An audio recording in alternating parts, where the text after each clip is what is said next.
With Chris, and then we'll turn the cameras off and we'll move on to the written guys. Chris, do you want to get us underway for Sky? Yeah, afternoon, Greg. Afternoon. Just start with some team news. Bowen, Summerville and Fullkrug, how are they doing? Would there be any chance for Monday? Fullkrug, no. Summerville, very doubtful. Taking a bit longer time than we anticipated.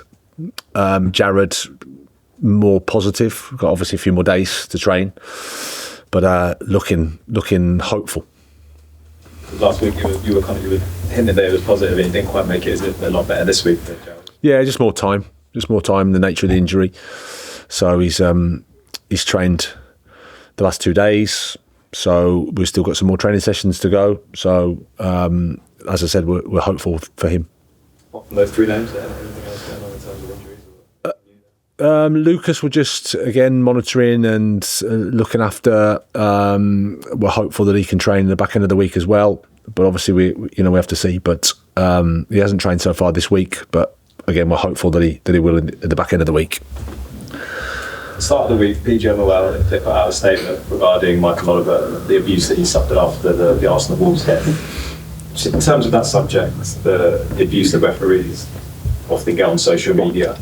What would you make of that? And is there anything in terms of the football club, the manager, the players, in terms of the Premier League, is there anything they can do, yourself can do to help that situation in terms of the abuse that referees do face? Well, I think it's very difficult to do anything about what people write on social media. So, yeah, that's pretty much impossible, I guess. That what we can do in the game, all we can do is support the referees, acknowledge what a difficult job they do, and actually what a good job they do. And as often as we can, behave in a way that is respectful to the referee, because we're sort of role models of how to conduct ourselves in the game, albeit in always stressful situations. But as I said, they do a difficult job. We need them. The game isn't the game without them. So we need them and we need to support them. There is a danger in terms of when they face that kind of abuse that people won't want to get into refereeing because they see the consequences of making quite a bad decision can have. There's a danger that people might not be interested in getting into the profession. Of course, yeah. You only have to watch grassroots football and see why would you want to be a referee with some of the stick they get and the abuse they get. It's something that we all have to consider because, like I said, at every level of the game, we need the referees, and you need people to want to do the job. And I have to be honest and say, I don't think it would be for me. So I have respect for them and I have respect for the job they do. There's reports this week, I think yesterday, about another rejected bid for a striker, this time Ricardo Pepe. PSV. How hard are you finding this January market to sort of get deals over the line? No, I don't think it's about that. I think the club and the board and the chairman have been fantastic. Really, really supportive. Wanting to help. If anything, it's me, us, trying to find the right player. I want to make the right decision for this football club. I want to get the right player for this team. Signing a player is easy. Believe you me, in this January window, you could sign a player. It's easy. There's so many agents, you can imagine, pushing players left, right and centre. So signing a player is no problem. But the right one, for the right price, that fits how you want to play, that fits into the group, that's the difficult thing. And I think as a club, we have to be mindful of that. But as I said, the support that I've had from the chairman and the board has been fantastic. So at the moment, are you struggling to identify a player that's out there that fits in the system and is available for West Ham? No, I wouldn't say struggling, but again, it's just the complication of the window. I've said this so many times in this interview that it's a bit boring. I don't know how many times I can say it to you. I think you were here was you here last week? It's like Groundhog Day. I'm saying the same thing. Can't you think of another question? Well, you can, and I can give you the answer. What answer do you think I'm going to give him? What do you think? Shall I tell you what I say? I'm not going to speak about anybody that's not a West Ham player. I've said that for the last 3 weeks, but you keep asking me the same question. I don't understand. But carry on. But he doesn't play for West Ham, does he? So I'm not going to speak about it. Fair enough. Monday is deadline day, and you've got a game on the same day. Yes. Is that going to affect anything? How strange is that to have sort of a game? I'll just take my phone on the pitch, on the side of the pitch. So if there's any calls, I can make the calls. No, it is what it is. I'm looking forward to the game, as you can imagine, and probably looking forward to the close of the window as well. No, it doesn't change anything from my perspective. Just prepare for the game and just focus on the players we have, and we'll work behind the scenes to do what we think is the right thing.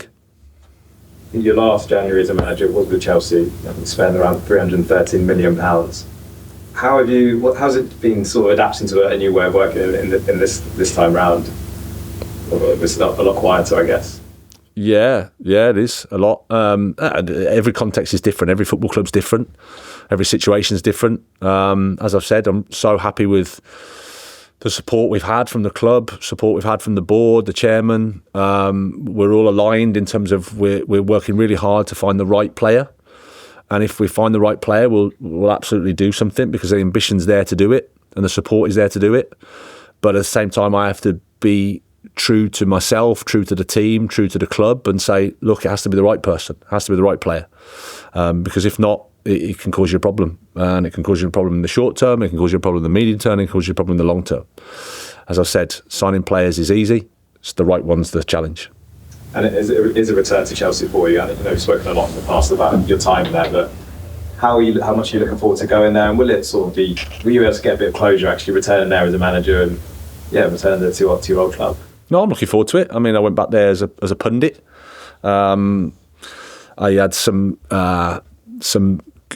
good times there, some special nights, AC Milan and Dortmund and Champions League. So I wish them well. I wish them well as a club, but I'm thankful for them, because it's part of my journey, and I'm here now. So I'm delighted with that.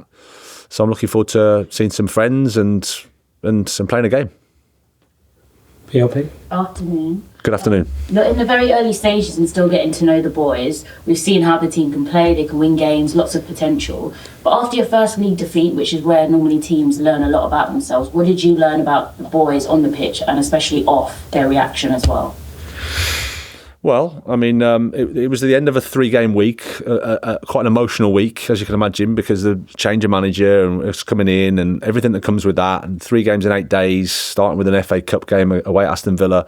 It was a big week for us. So played against a team that was in a good moment of form, and we weren't quite at our level for lots of reasons. But you almost have to zoom out of that and say, well, okay, what's it been looking like over the last few days and weeks been working with them, and the positive reaction has been really there.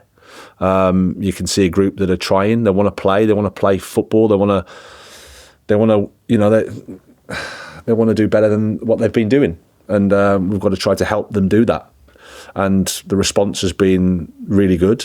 They dusted themselves down, accepted that we weren't as good as we'd like to be, wanting to improve, and set about working hard in the week and trying to put on a performance in the next match. That's all you can do, really, and that's what they did. Against Aston Villa, we were positive in our performance, and we have to take a step forward again. It's not a straight road. It's not going to go like that. There's going to be some ups and downs, but as long as the mentality's there, as long as the togetherness is there, that's the most important thing for us. As Souček said, at the training ground, your message is very clear. You want to keep the ball and you want to press your opponent very well, get the basics right. How important is it for you now, in these early stages of your career at West Ham, to really install that philosophy, not only to the players that you have on the pitch, but there's some key players off the pitch? How has it been working with those to getting them to understand what you demand of them? Yeah, I think I spoke about the team being a foundation, how we act, how we attack, how we defend. There's some good players at this club. The club's invested money in the summer. There's ambition here, and it's just about collectively going in one way, and everybody understanding and everybody buying in, and then just doing the best. It's not going to be perfect. We might have an ideal about what we want it to look like, but the reality is a little bit different at the moment, and we have to step by step try to get there. And how you do that is by improving every day. It's by adding players in the windows. It's by strengthening the squad. It's all that stuff. But the signs so far have been positive from my perspective in terms of how we've worked day to day with the players. That's the most important thing. And you're obviously familiar with some of the players at Chelsea. You've got James, Felix, Enzo, Chalobah that you also worked with there. Under Maresca, we've seen sort of how Chelsea want to play, how they can make your life difficult, but also a lot of their weaknesses in the past few games. What do you expect tactically at the Bridge? And do you think playing the way you've played, you can take the 3 points? Because we've seen sometimes, I think you did a high price in some moments against Fulham, but you said you can't do that against every team as well. Well, I think you've got a tactically very well prepared team. I think Enzo's done a great job with that. I think they've done a really good job as a club in terms of stabilising the squad and rejuvenating the squad. So they've got a lot of talent. They build in different ways depending on the opponent, depending on how they want to attack. But everything is clear. Everything makes sense. So it's a tough game. Of course it is. They're competing to go in the Champions League, and obviously at home they'll want to take the 3 points, and we have to go there and again play to the strengths that we have and accept the opposition and also have qualities, and we have to do something about that. But we go there with optimism, we go there with encouragement and enthusiasm, and we're looking forward to it. Thank you, good luck. Thank you.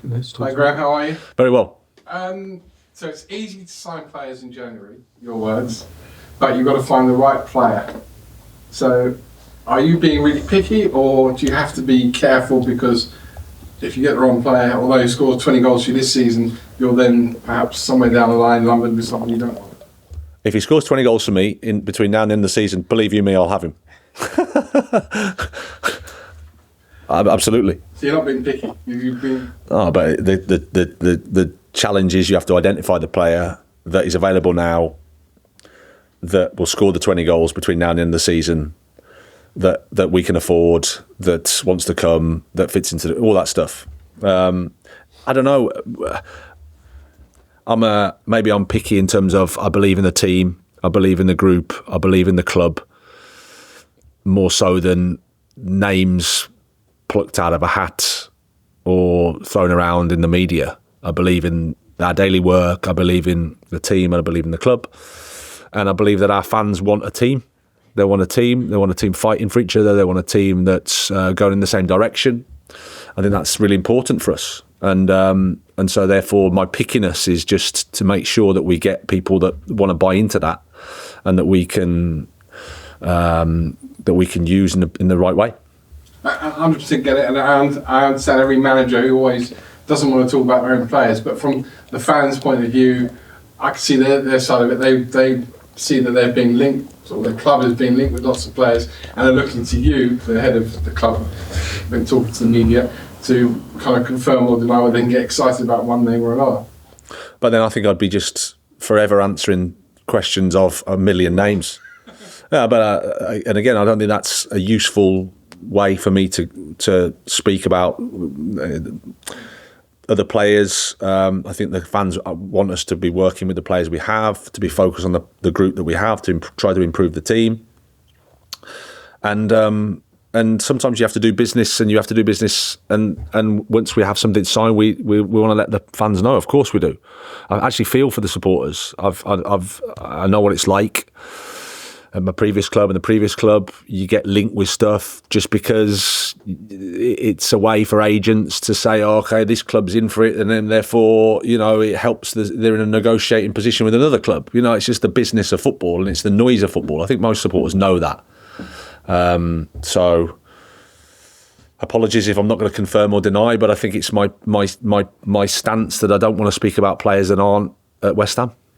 Chelsea on Monday. First of all, what sort of reaction are you expecting? And secondly, your time there, was it wrong place, wrong time? Because you obviously were the right manager for. Well, I mean, as to what sort of reception, I don't know. I have no idea. I can only go off the people that I've met as Chelsea fans. They've all been supportive. I never had necessarily a problem with anybody at Chelsea. Certainly from the supporters, they were fair. The results weren't ideal, but they were never, there was never anything that I can be critical of from them. So who knows? I've got a lot of friends there. Like I said, I wish them well. I'm thankful for the experience. I'm thankful for the time I had there because it's brought me to this place, and I'm happy, very, very happy to be here. So we're going to go, and I'm sure Chelsea fans will support their team, and our supporters will support ours, and hopefully it's a good game. And of course, we hope that we win. Last one, if I may. You spoke about Michael Oliver and the need for respect for referees, 100%. But is it time now that referees came out and explained their decisions? That way, people would be able to see why they've made the decision, and maybe they would get less abuse rather than make a decision which never gets explained or rarely gets. Well, yeah, but I don't know if anything excuses that type of abuse. I think I'm sure the referees will look at it and think, okay, how can we improve? Because speaking to Howard Webb and speaking to all the referees, I get the sense that they want to, they always want to get better and provide a better service and make the game better. They just, but at the same time, they're human beings that will make mistakes sometimes, just like managers, and sometimes like players, and sometimes like journalists even. So, and then it's like, how do we support them, and how do we make them better, and how do we help them get better and the game better? So I think that's how we think about it. Good luck. Thank you. Great, we'll turn the cameras off then and we'll move on to the